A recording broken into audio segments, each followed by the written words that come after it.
Hello movie lover, कैसे हैं आप सब। तो दोस्तों, आज की मूवी बहुत ही इंटरेस्टिंग होने वाली है।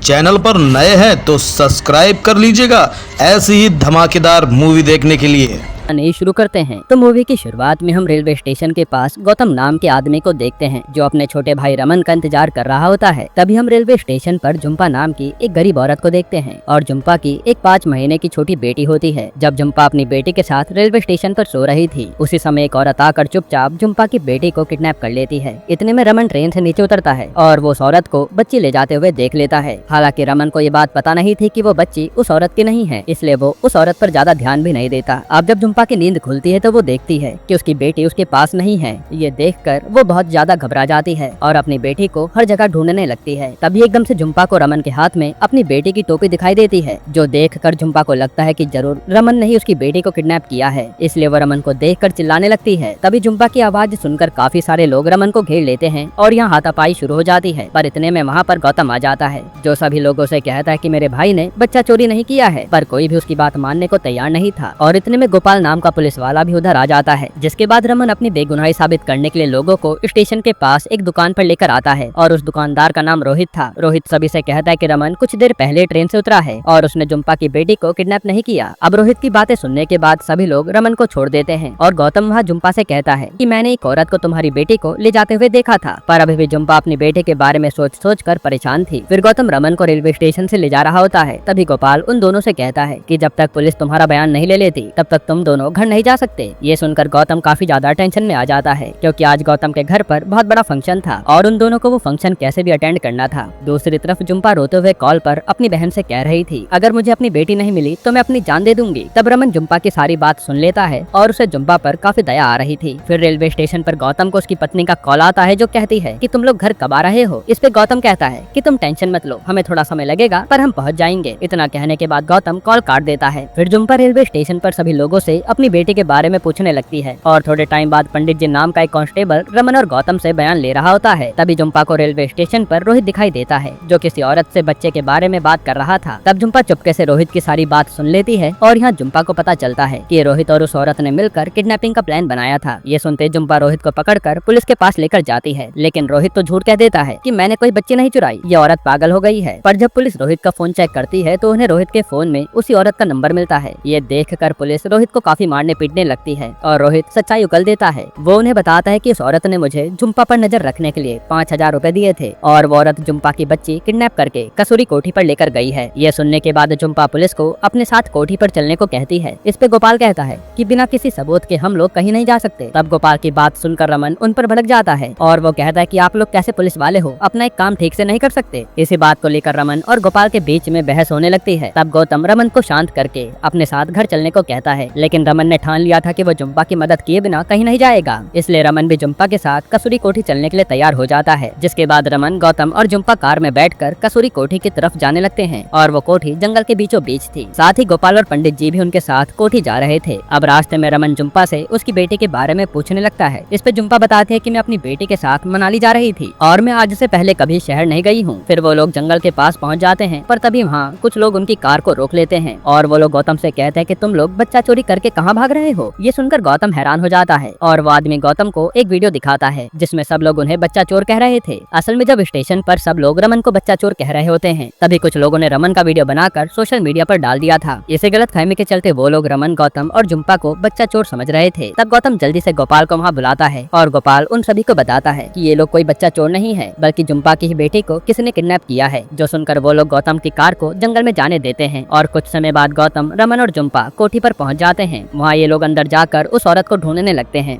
दूसरी तरफ हम गौतम को देखते हैं, जो कोठी के बाहर ही उनका इंतजार कर रहा होता है। यहाँ काफी ढूंढने के बाद उन्हें वो औरत कोठी में दिखाई देती है, जो पुलिस को देखकर वहाँ से भागने लगती है और वो सभी उस औरत का पीछा कर रहे थे। लेकिन जैसे ही वो औरत गौतम के सामने से भाग रही होती है, तभी गौतम उस औरत को रोकने के लिए उसके ऊपर लकड़ी फेंक कर मारता है, जिसकी वजह से वो औरत सीधा एक गड्ढे में जाकर गिरती है और इतनी ऊंचाई से गिरने के कारण उस औरत की वहीं मौत हो जाती है। इसके बाद गौतम बहुत डर जाता है और उसने कभी सोचा नहीं था कि उसके हाथों किसी का खून हो जाएगा। साथ ही गोपाल भी गौतम के ऊपर काफी चिल्लाता है क्योंकि उस औरत के जरिए ही जुम्पा की बेटी का पता लगाया जा सकता था। तब रमन उसे दिलासा देता है कि तुमने ये सब जानबूझकर नहीं किया है और तुम चिंता मत करो, मैं सब संभाल लूंगा। फिर वो लोग दोबारा से उस कोठी के अंदर जाते हैं और वहाँ जुम्पा को एक डायरी मिलती है जो जुम्पा चुपचाप अपने पास रख लेती है। इतने में गोपाल को अपने सीनियर ऑफिसर का कॉल आता है और वो गोपाल से कहते हैं कि जुम्पा गांव के एक जमींदार के पैसे चोरी करके भागी है, इसलिए तुम जुम्पा को जल्दी थाने ले आओ। ये सुनते गोपाल जुम्पा को पकड़ने जाता है, लेकिन जुम्पा गोपाल से बचकर वहाँ से भाग जाती है। फिर गोपाल रमन और गौतम को आकर बताता है कि जुम्पा एक चोर है और ये सब जुम्पा की एक चाल थी। उसकी बातें सुनकर गौतम शॉक्ड हो जाता है, लेकिन उस औरत के मर्डर के जुर्म में पुलिस अभी भी गौतम को छोड़ने के लिए तैयार नहीं थी। फिर रमन कुछ पैसे लेकर पंडित जी के पास जाता है और कहता है कि सर, मेरे भाई ने औरत को गलती से मारा है और आप ही हमारी मदद कर सकते हैं। तब पंडित जी उन पर तरस खाकर उन्हें वहाँ से जाने देते हैं। जिसके बाद रास्ते में जाते समय गौतम रमन से कहता है कि आज तुम्हारी वजह से मैं प्रॉब्लम में फंसने वाला था और तुम्हें जुम्पा के ऊपर भरोसा नहीं करना चाहिए था। इस पे रमन उसे कहता है कि जुम्पा कोई चोर नहीं है और जुम्पा हमारी कार में ही बैठी है। ये सुनते गौतम एकदम से कार रोक देता है और जबरदस्ती जुम्पा को अपने साथ उतारने लगता है। साथ ही गौतम रमन से कहता है कि तुम्हें इस चोरने को कार में बैठाना नहीं चाहिए था। तब रमन गौतम को समझाने की बहुत कोशिश करता है और जुम्पा भी गौतम से कहती है कि मैं कोई चोर नहीं हूँ और मुझे फंसाया जा रहा है, लेकिन गौतम उसकी बात सुनने को तैयार नहीं था। फिर रमन गौतम से कहता है कि मैं जुम्पा की मदद जरूर करूंगा और तुम्हें उस दिन दूसरे का दर्द पता चलेगा जिस दिन कोई तुम्हारा अपना तुमसे दूर जाएगा। और एक तरह से रमन ने ये दर्द सहा था। यहाँ हमें पता चलता है कि रमन एक लड़के से बहुत प्यार करता था, पर एक एक्सीडेंट में उस लड़के की मौत हो गई थी, इसलिए रमन जुदाई का दर्द जानता था। तब गौतम भी रमन की बातों से बहुत इमोशनल हो जाता है और वो रमन के कहने पर जुम्पा की मदद के लिए मान जाता है। फिर जुम्पा उन्हें बताती है कि उस डायरी में अच्छे लाल नाम के एक आदमी का नाम लिखा है और अच्छे लाल रिहैब सेंटर नाम के एक जगह पर काम करता है, इसलिए वो लोग जल्दी से बनसोला नाम के गाँव की तरफ जाने लगते हैं क्योंकि उसी गाँव में रिहैब सेंटर था। फिर कुछ देर के सफर के बाद वो लोग गाँव में पहुँच जाते हैं और उधर रमन कुछ लोगों से रिहैब सेंटर के बारे में पूछ रहा था,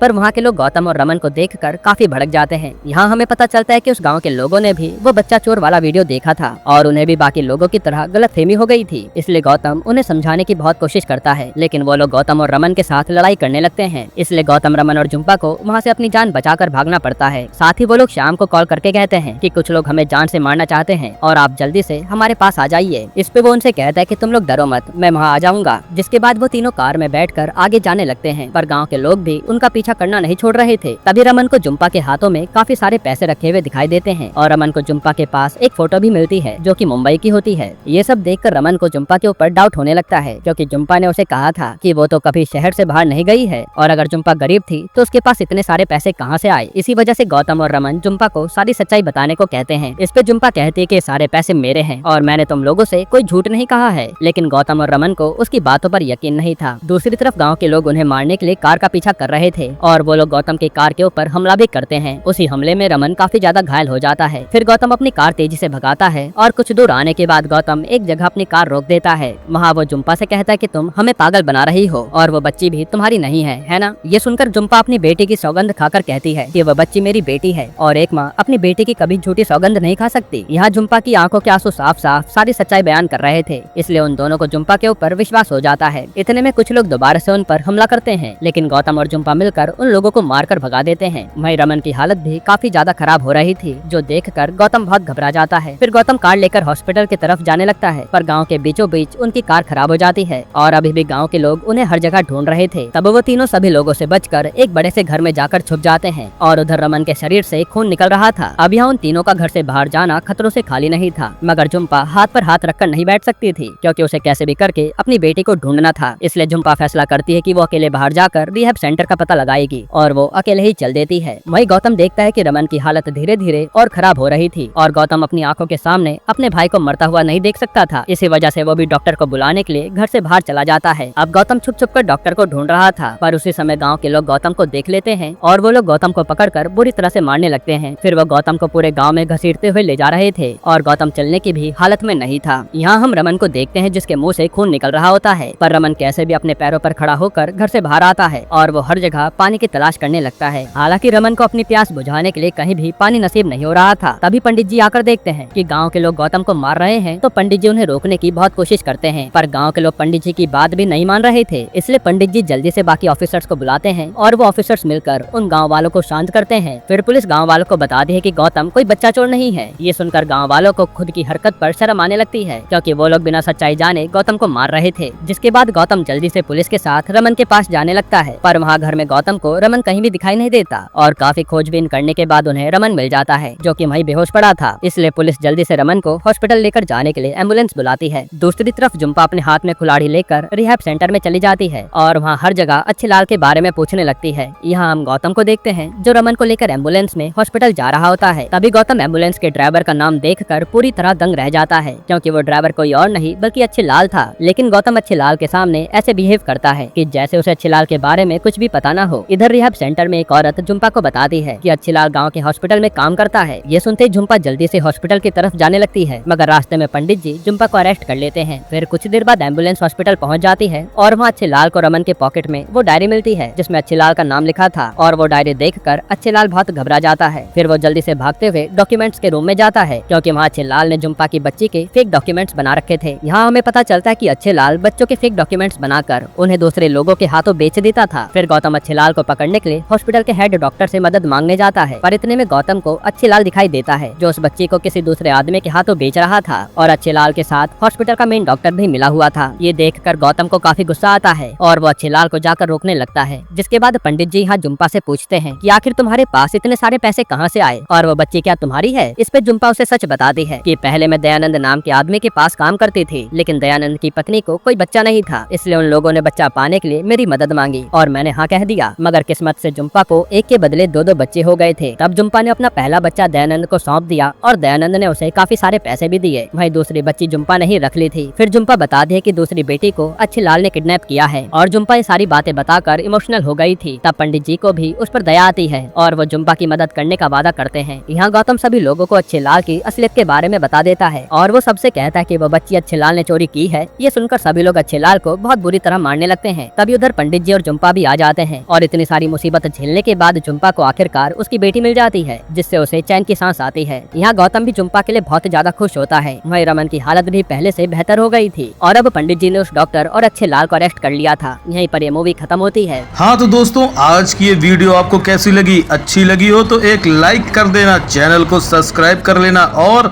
अपने दोस्तों के साथ शेयर जरूर करना। मिलते हैं नेक्स्ट वीडियो में।